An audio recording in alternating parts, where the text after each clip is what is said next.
Hello students, welcome to Amar tuition classes. आज हम 12th accountancy part 2 में चैप्टर नंबर 3 करने जा रहे हैं और चैप्टर है कंपनी फाइनल अकाउंट्स। आपने पार्ट 1 में पार्टनरशिप के फाइनल अकाउंट्स किए हैं, अब यह है कंपनीज के फाइनल अकाउंट्स। इस चैप्टर के वेटेज की बात करें तो इस चैप्टर में से एक ही क्वेश्चन आएगा आपका लॉन्ग क्वेश्चन, और वो होगा 11 मार्क्स का। पार्ट 2 में ये जो कंपनीज के फाइनल अकाउंट हैं, ये comparing to partnership final accounts आपको इजी लगेंगे। इवन अगर मैं बात करूं अकाउंट्स पार्ट 2 तो आपको पूरा इजी लगेगा पार्टनरशिप के कंपेयर में, और कंपनी के फाइनल अकाउंट तो बहुत ही इजी लगेंगे। आइए आज पहले समझते हैं कि इसका फॉर्मेट कैसा होगा, हमें कैसे इसमें फाइनल अकाउंट्स बनाने हैं, और फिर हम सम्स करेंगे। आपको पार्टनरशिप फाइनल अकाउंट करना है या कंपनी फाइनल अकाउंट करना है, तो कंपनी के फाइनल अकाउंट्स में आपको कम टाइम लगेगा, जल्दी से हो जाएगा आपका। पहले थोड़ा मैं इंट्रोडक्शन लेता हूं, फिर बेसिक पॉइंट्स बताऊंगा एंड देन हम सम स्टार्ट करेंगे। है क्या ये कंपनी फाइनल अकाउंट? कंपनी के जो फाइनल अकाउंट्स होते हैं उसमें शेयर कैपिटल होता है बैलेंस शीट में। पार्टनरशिप में कैपिटल होता है, कंपनी के फाइनल अकाउंट में शेयर कैपिटल होता है। और जो शेयर कैपिटल है वो हम लायबिलिटी साइड लिखते हैं। कंपनी के फाइनल अकाउंट में बैलेंस शीट जो है वर्टिकल फॉर्म में बनाएंगे। कैसे वर्टिकल फॉर्म होगा वो मैं आपको सिखाऊंगा अभी, और कुछ रूल्स हैं, उन रूल्स के अकॉर्डिंग हमें ये बैलेंस शीट बनानी होती है। पहले मैं इंट्रोडक्शन रीड कर रहा हूं। Financial statements means balance sheet and P&L account. Financial statements of a company are most important for its share holders, tax authorities means for government, management and other stakeholders. They give information about financial performance and position of company. Company का financial performance कैसा है और company की position कैसी है, हमें यह पता चलता है। Section 129(1) of the companies act 2013, ये आपको नंबर याद रखना है, companies act 2013 lays down that the financial statement shall give a true and fair view of the statement of affairs of the company or companies. जो companies का financial statement हो वो true होना चाहिए और फेयर व्यू दे, ऐसा होना चाहिए। बैलेंस शीट जो है उसमें कुछ मैनिपुलेशन नहीं होने चाहिए। ये है हमारी बैलेंस शीट जो हमें बनानी है एज पर कंपनीज एक्ट 2013।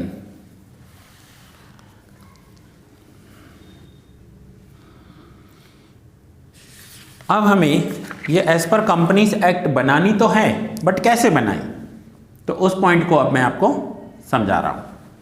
देखिए ये बैलेंस शीट है, सबसे ऊपर आता है name of the company and then आती है डेट, जिस डेट पर हम बना रहे हैं। बैलेंस शीट एज एट, जिस डेट पर बना रहे हैं वो डेट आती है। फिर यहाँ पर जो फिगर्स होते हैं ना, 2 टाइप के फिगर्स होते हैं। Figures as at the end of previous year, last year क्या था फिगर, और figures at the end of the current year, and then यहाँ पर नोट। यहाँ पर असेट्स एंड लायबिलिटीज नहीं होते हैं। जैसे आपने पार्टनरशिप में देखा था कि लेफ्ट हैंड साइड हम एसेट्स बनाते थे, लेफ्ट हैंड साइड हम लायबिलिटीज बनाते थे, राइट हैंड साइड हम एसेट्स बनाते हैं, साइड्स डिवाइड होते हैं। यहाँ पर ऐसा कुछ नहीं होता है। यहाँ क्या होगा, यहाँ पर आपको सबसे पहले ऊपर इक्विटीज एंड लायबिलिटीज लिखनी होगी, यानी इक्विटी साइड ऊपर आएगा, एसेट साइड नीचे आएगा। बैलेंस शीट कंटिन्यूअस बनेगी और ये फॉर्मेट आपको पेज नंबर 118 पर दिया हुआ है। अब यहां पर सीक्वेंस भी फॉलो करना है आपको। ऐसा नहीं है कि आपने जैसे आप पार्टनरशिप में करते थे या 11th में करते थे, एसेट्स ऊपर लिख दिए, नीचे लिख दिए, कहीं भी लिख दिए, ऐसा नहीं चलेगा। अब आपको सीक्वेंस मेंटेन करना होगा। सबसे पहले आता है share holders fund, equities and liabilities, और यहां पर सेकंड पॉइंट दिया हुआ है एसेट्स। तो इक्विटीज एंड लाइबिलिटीज के अंदर आता है शेयर होल्डर्स फंड, और शेयर होल्डर फंड के अंदर सब पॉइंट्स आते हैं equity share capital, reserves and surpluses and money received against share warrant. ये आपको सबसे पहले लिखना होगा, इसी सीक्वेंस में लिखना होगा, क्योंकि ये अब सीक्वेंस इंपॉर्टेंट है। Then share application money pending allotment, उसके बाद हम लिखते हैं non current liabilities. Non current liabilities में आते हैं long term borrowings, tax liability, other long term liabilities and long term provisions. Non current liabilities लिखने के बाद हम लिखेंगे करंट लाइबिलिटीज। करंट लाइबिलिटीज में short term borrowings, trade payables. अब ट्रेड पेएबल्स क्या होते हैं? ट्रेड पेएबल का मतलब होता है क्रेडिटर्स, बिल्स पेएबल। तो अब ट्रेड पेएबल के अंदर लिखेंगे creditors, other current liabilities and short term provisions. जो टोटल होगा वो हम यहां पर लिखेंगे। ये प्रीवियस ईयर इसलिए साथ में लिखा जाता है ताकि शेयर होल्डर को पता चले कि प्रीवियस ईयर में क्रेडिटर्स कितने थे, करंट ईयर में क्रेडिटर्स कितने हैं, और अगर उन्हें कुछ एनालाइज करना हो तो वो कर पाए। यहां पर दोनों ईयर्स लिखने जरूरी होते हैं। अब फर्स्ट पॉइंट हमारा लाइबिलिटीज, इक्विटी एंड लाइबिलिटीज पूरा हो गया। समझो ये हमने left hand side of liabilities पूरा कर दिया। अब पार्टनरशिप अकाउंट में राइट हैंड साइड हम एसेट्स लिखते हैं, तो वो एसेट्स यहां पर नीचे लिखेंगे।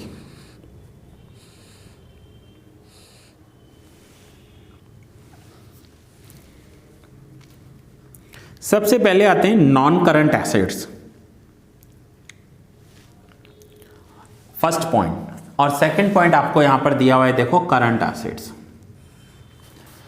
अब नॉन करंट एसेट्स में हम क्या लिखेंगे?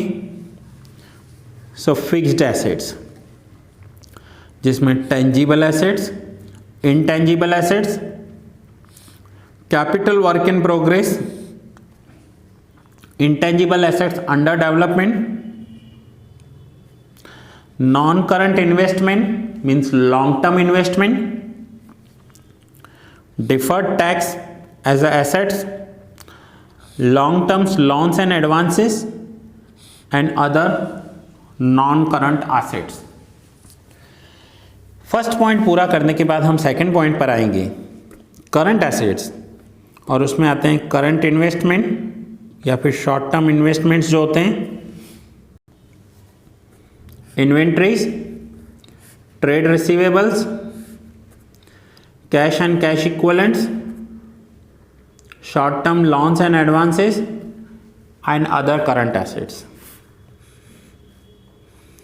देन उसका टोटल करेंगे and assets and liability side का टोटल हमारा टैली हो जाना चाहिए। तो ये अब आपको लर्न करना पड़ेगा मेथड। जैसे आपने 11th में फाइनल अकाउंट किया था, तभी भी तो आपने लर्न किया था ट्रेडिंग अकाउंट में क्या आता है, पीएनएल में क्या आता है, बैलेंस शीट में क्या आता है, वही आपको यहां पर करना है। नाउ जैसे मैंने आपको बताया यहां पर कि ट्रेड पेएबल्स लिखा हुआ है। अब ट्रेड पेएबल्स में क्या क्या आता है वो देखिए, या फिर शॉर्ट टर्म बोरोइंग्स हैं उसमें क्या आता है, टेंजिबल एसेट्स हैं उसमें क्या आता है। सो अगर मैं आपको एग्जांपल दूं टेंजिबल एसेट्स का कि टेंजिबल एसेट्स में क्या क्या आता है, तो ये देखिए पेज नंबर 121 पर यहां पर लिखा हुआ है टेंजिबल एसेट्स। टेंजिबल एसेट्स में आते हैं land, building, plant and equipments, furniture, vehicles, office equipments and others. Then उसमें लीज होल्ड एसेट्स भी आते हैं, वो भी हमारे टेंजिबल एसेट्स, फिक्स्ड एसेट्स होते हैं। तो अब आपको टेंजिबल एसेट्स के अंदर क्या आता है वो भी लर्न करना पड़ेगा। शॉर्ट टर्म प्रोविजंस में क्या आता है वो भी लर्न करना पड़ेगा। लॉन्ग टर्म बोरोइंग्स में क्या आता है वो भी लर्न करना पड़ेगा। अब आप देखिए यहाँ पर जैसे इंटेंजिबल एसेट्स हैं, पेज नंबर 122 पर है। तो क्या होता है इंटेंजिबल एसेट्स? इंटेंजिबल एसेट्स के अंदर कौन से पॉइंट्स आएंगे? तो goodwill, trademark, brand, computer software, publishing rights, mining, copyrights and patterns, receipts, licence fees, franchises, other, ये सब हमारे इंटेंजिबल एसेट्स हैं। सो आपको हर एक के अंदर याद रखना होगा कि क्या क्या आता है।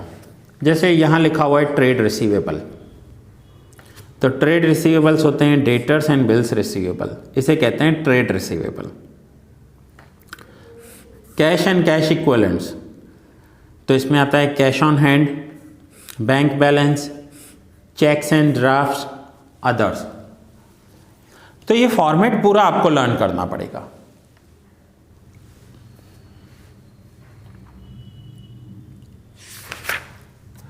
सो जैसे ही आपका फॉर्मेट पूरा हो जाएगा आपको समझ में आ जाएगा कि हमें कैसे करना है।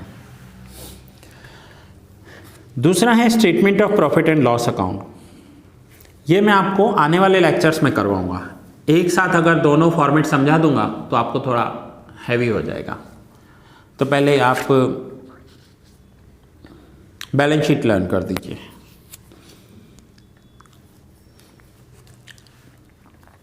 ये रही बैलेंस शीट, देखिए यहाँ भी दिया हुआ है। First equities and liabilities, share holders fund, non current liability, current liability. अब आपको इसे इजीली लर्न करना हो तो आप कैसे लर्न करोगे, पॉइंट को समझ लो।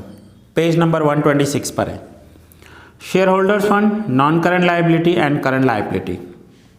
तो इसे इजीली लर्न करने के लिए आप ऐसे लर्न करो, SR LOL STOS। First S for share capital, R for reserves, L for long term borrowings, other long term liabilities, long term provisions, short term borrowings, trade payables, other current liabilities and short term provisions। SR LOL STOS ऐसे करके आपको याद करना है, easily आपका याद हो जाएगा। और यहाँ पर आपको पूरी डिटेल के साथ बैलेंस शीट दी हुई है पेज नंबर 127 पर कि रिजर्व्स में क्या आएगा, लॉन्ग टर्म बोरोइंग्स में क्या होंगे, ये पूरी डिटेल्स आपको लर्न करनी है। सो पेज नंबर 129, 30 एंड 31 ये बैलेंस शीट है आपकी। एक बार ये फॉर्मेट याद हो गया आपको, सो उसके बाद सम करना इजी हो जाएगा। सम इतना हार्ड नहीं है, सम इतना हार्ड नहीं है, बस आपको फॉर्मेट लर्न होना चाहिए। समस बहुत इजी हैं, 11th के सम्स दिए हुए हैं यूँ समझना, लेकिन आपको फॉर्मेट के साथ करने हैं। सो आइए आज फर्स्ट इलस्ट्रेशन पहले मैं आपको एक्सप्लेन कर रहा हूँ। How will you show following balances in balance sheet of a company as per Companies Act 2013? अब आपको बताना है कि कंपनीज एक्ट 2013 में इक्विटी शेयर कैपिटल आप कहाँ पर लिखोगे। सो पहले ये क्वेश्चन है particular, then balance sheet head. Balance sheet head means assets में आएगा या लाइबिलिटी में आएगा, वो आपको बताना है। मेन हेड कौन सा होगा एंड सब हेड कौन सा होगा। अब इक्विटी शेयर कैपिटल को आप समझो कैसे होगा। ये रहा बैलेंस शीट में, पहले तो equity share capital, balance sheet head कौन सा होगा, equities and liabilities. Then share holders fund. Share holder fund के अंदर आएगा शेयर कैपिटल। तो अब आपको यहाँ पर कैसे दिखाना है, balance sheet head liability side आएगा, मेन हेड होगा शेयर होल्डर फंड और उसका सब हेड होगा शेयर कैपिटल। ऐसे आपको याद करना होगा।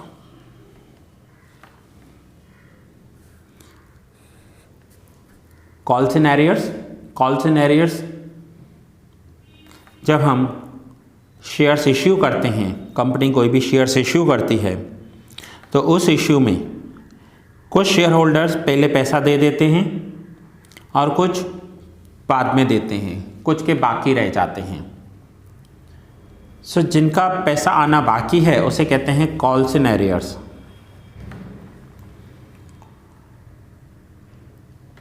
Call in arrears equities and liabilities में शेयर होल्डर्स फंड में शेयर कैपिटल में से डिडक्ट करेंगे। सो इक्विटीज एंड लाइबिलिटीज में शेयर होल्डर फंड में deduct from share capital. So ये कुछ पॉइंट्स हैं जो आपको ऐसे याद रखनी है। अब मैं आपको जनरल रिजर्व करवा रहा हूँ। देखिए जनरल रिजर्व क्या होता है। सो लास्ट ईयर कंपनी ने कोई प्रॉफिट किया होगा, प्रॉफिट में से बचा हुआ रिजर्व बनाया होगा, that is called general reserve. So general reserve equity and liability side share holder funds के अंदर रिजर्व्स एंड सरप्लस में आता है। तो कैसे लिखेंगे, general reserve equities and liabilities में शेयर होल्डर्स फंड्स के अंदर reserves and surpluses. General reserve equities and liabilities में शेयर होल्डर्स फंड्स के अंदर main head share holders fund, सब हेड रिजर्व्स एंड सरप्लस। देखिए equities and liabilities, share holders funds, reserves and surplus, उसके अंदर लिखेंगे जनरल रिजर्व। क्रेडिटर्स, तो creditors भी लाइबिलिटी साइड आते हैं। Current liability trade payables, current liability trade payables. जैसे ही आपको, ये तो थियरी पोर्शन है इसका, सम्स में भी आपको यही करना है, सिर्फ नंबर्स दिए होंगे, दैट्स इट, और कुछ भी नहीं होगा। नंबर्स होंगे, नंबर्स के साथ आपको करने हैं। नाउ मैंने आपको इलस्ट्रेशन 1 करवाया, अब मैं आपको इलस्ट्रेशन 2, इलस्ट्रेशन 3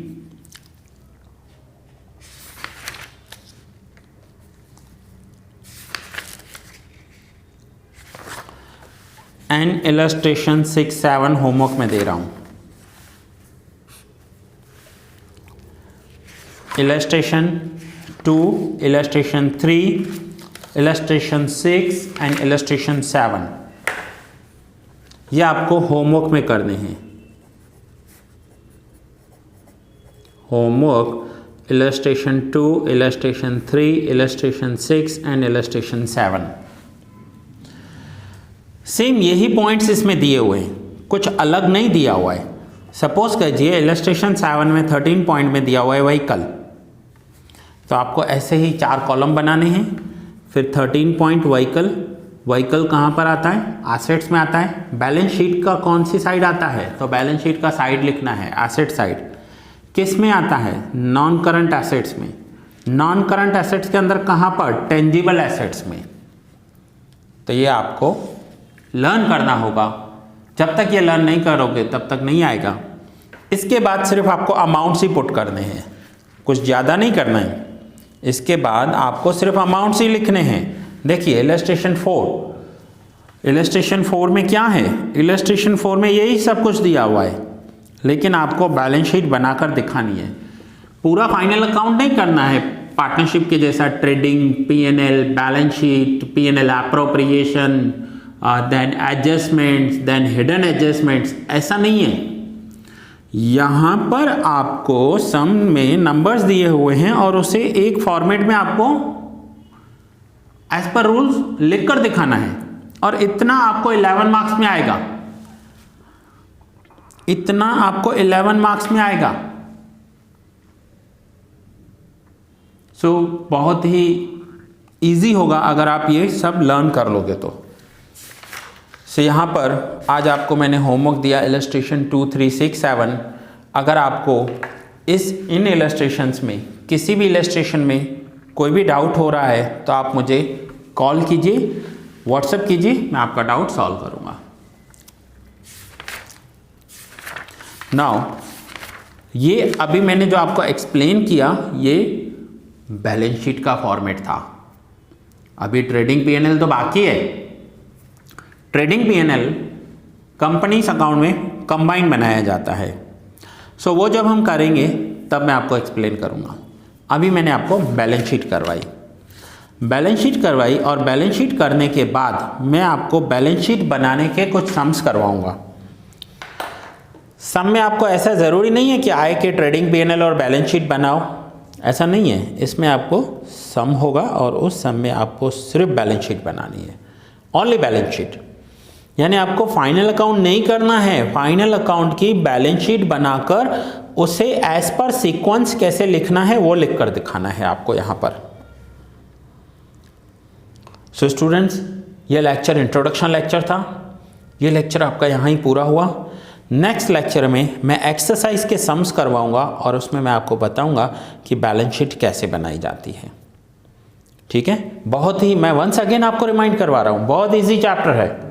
एक बार आपको याद करने में लगेगा, जैसे आपने 11th में फाइनल अकाउंट किया था तब आपने एक बार ट्रेडिंग पीएनएल याद कर लिया था, उसके बाद आपको कितना टाइम लगता था। सेम यहाँ पर है, एक बार लर्न करना होगा, बट वंस अगेन पार्टनरशिप से ईजी है, बहुत ईजी है, एक बार आप ट्राई कीजिए। सो ये लेक्चर यहाँ ही पूरा हुआ आपका। नेक्स्ट लेक्चर में सम स्टार्ट करेंगे।